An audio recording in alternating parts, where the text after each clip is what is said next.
আমবাসা মহকুমা প্রশাসনের উদ্যোগে পিএম জনমান প্রকল্পের আওতায় আজ ব্রুহাপাড়া রিয়াং পুনর্বাসন কেন্দ্রে অনুষ্ঠিত হয় প্রশাসনিক ও স্বাস্থ্য শিবির।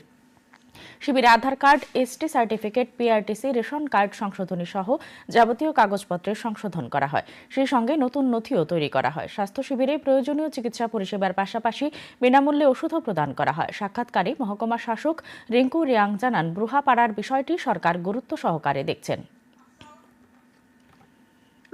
তো এটা গঙ্গানগর হোক বা আমবাসা ব্লক হোক, আমরা সবখানেই অ্যাডমিনিস্ট্রেটিভ ক্যাম্পগুলো করতেছে, স্পেশালি রিলেটেড টু পিএম জানমান।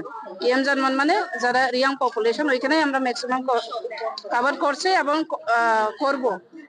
এটা ছাড়া আমরা গত সপ্তাহে লাস্ট উইকেই তো আমরা খগেন্দ্র রাজা পাড়া যেটা শিকারি বা টিকেটে পড়ে, ওইখানে আমরা কভার করছে। ব্রুহা পাড়াতে special emphasis because this is a priority project of the government also.